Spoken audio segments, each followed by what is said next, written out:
I just want to really give you some of I initially did a bit of work last night summarising nearly every thought that was put forward in the conference, and produced a copious amount of slides, and really with my colleagues had to reflect on that this morning in terms of a very tired audience, lots of debate, lots of discussion over a day and a half, and probably a determination to get on that road really fast. So I'm not going to keep you very long, but just give you a few just very straightforward kind of reflections from myself in relation to what I've heard through the wonderfully vibrant presentations that we've had for the last number of days, through the wonderfully vibrant workshops, through the great conversations had over tea, coffee, dinner, etc.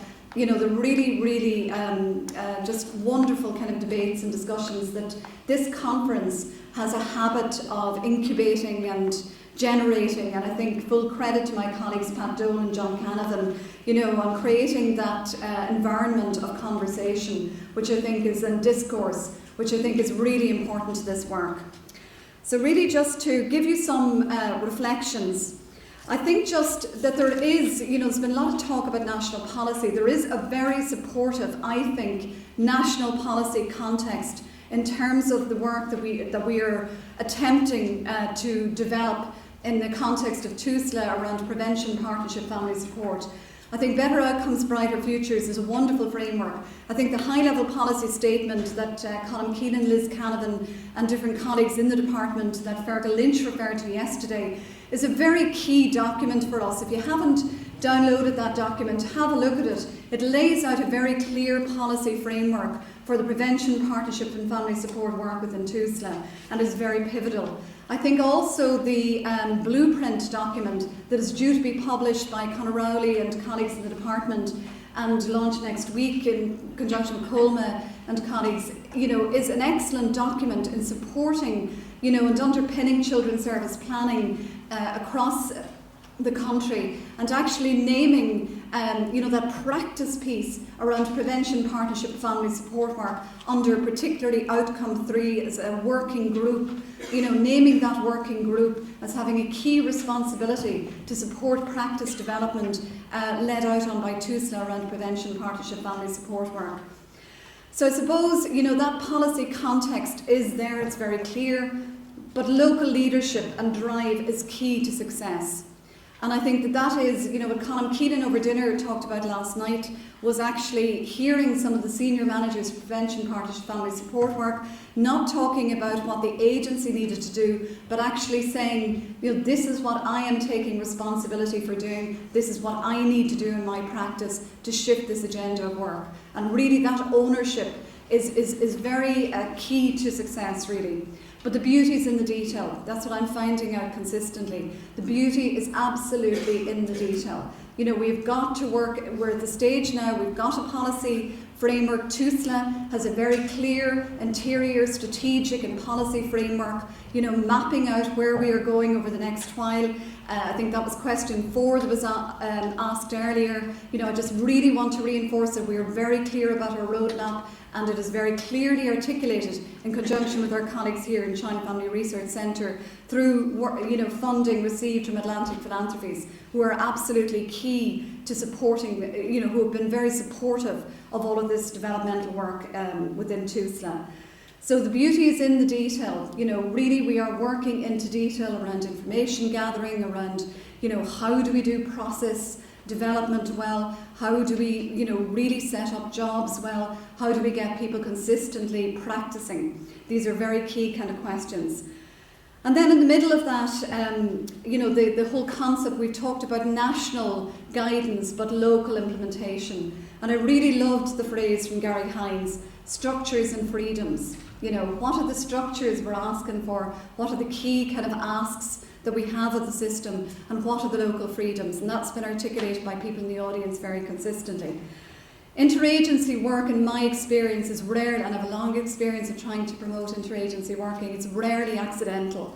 Processes need to be supported and enabled, and I think really the department are grappling, very significantly with this through the Working Together for Children initiative, and that we really, really need to support children and young people services planning at locality level, and we in the agency, we are putting in place jobs and supports to support the garnering of other statutory agency working with ourselves and the linking in, and garnering support from our voluntary community sector partners as well. I've been approached by a number of people from Bernardo's in the Midlands who are taking on a lead role with the Development of Child and Family Support Networks, for example, saying, look, we need to be keenly involved, in the group of senior managers, all of that. I mean, that is all hugely important. We welcome that engagement from every quarter. But also interagency working is key to success. The connectedness of practice from family support to child protection is key. I'm hugely aware that we have a number of our child protection colleagues in the room. We need to really script, and we have a national group sitting looking at a national standardisation of the linkage between child protection and our MEHL process, for example, and our linkages and co-working with our child protection colleagues in the full implementation of family support practice is key to success as well. So I was reflecting as well, from a lot of the conference messages on the nature of service systems and practice. I'm not going to dwell too much on it, but just make some key points. Just the need for practice. And actually, just after listening to Gary Hines, I thought I'm just going to pause after the word practice. So there's a need for practice, and there's a need for practice to be ethically based. And I think just that emphasis on practice and communities of practice, the voice to ask, I think, that Gary Hines articulated, I really was struck by, just how she worded that. And I think there's messages in it for all of us. The pluralism of ideas and the pluralism in practice. And I think that was referred to by Gary Hines as well. In my clinical years of practice, I've always been aware that there are many tools, many methodologies to enable practice. And I think we really need to remember that. And that balance between, that Liz Canavan talked about earlier, programs versus practice. I think we really need to look and scribe and think about and articulate and ask and question, what is the appropriate balance between practice development and programmatic activity. The whole communities of practice learning networks, as Professor Deborah Darrow talked about, the need for us to learn, to practice together. And I think there were many really wonderful examples, given in the practice sessions about communities of practice learning together and promoting best thinking and quality service provision. The concept of reflective practice, I know, a heartfelt concept in the environment of the Life Course Institute here, I think got reflected, substantially through many of the public presentations and the workshop presentations through the conference. I'm not going to say very much about that. The whole thing of trends, universal versus targeted. Again, the balance of universal versus targeted provision. We are still grappling, with that balance, and we need to have that voice to ask, that Gary talked about, and that is in the context of increased child poverty. The concept of collective impact that Deborah Darrow articulated so well. Do prevention methods generate a sense of collective or social responsibility? And really good practice examples in the workshops that talk to that agenda very significantly. I suppose then, taking into account that Gary Hines talked about doing at and doing with people. And I suppose I'm talking about the building blocks, under that kind of theme of the conference, building family support systems. There have been consistent themes articulated in terms of what we need to think about in building family support systems.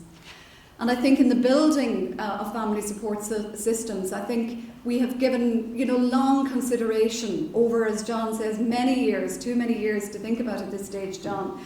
But we are building, through our policy at national level and our strategic framework in TUSTA, strong building blocks, I believe, for a family support orientation in our work and practice. And there's something about what Fergal Lynch talked about, the simplification of priorities. Let's go after a number of key things, and that's what we're trying to do in the programme of work that has been funded by Atlantic Philanthropies. We're trying to chase implementation around a number of key areas. Parenting and family support, and this is very much doing with people, doing with each other collegially, doing with each other as agency partners, doing with each other, voluntary community sector, statutory partners, doing with children and families. Parenting and family support, we have a programme of work that we are working and rolling out in relation to family support and parenting. The whole work around participation of children and young people, Dr. Ursula Kilkenny, we are absolutely on the page of, how do we hear the voice of children? How do we do it effectively? How do we develop our practice in this arena? And we will be resourcing, significant workforce development and learning over the next number of years to reinforce the work of the programme. Early help provision and family support. We have new practice models around the setup of child and family support networks, new networks being identified, family support hubs in Northern Ireland, presentation from Helen Dunn, 30,000 population base in Northern Ireland. They're looking is that the right kind of optimal kind of population base? We're working off the same kind of framework here, and really good work starting in communities around the development of child and family support networks and full implementation of the MEHL national practice model, underpinned again by a significant input from our workforce development colleagues, and I have to commend Caroline Cullen in this regard, Dimna O'Grady, who are giving us huge support, because a big facet of our programme is training workforce learning and development, learning communities, learning together.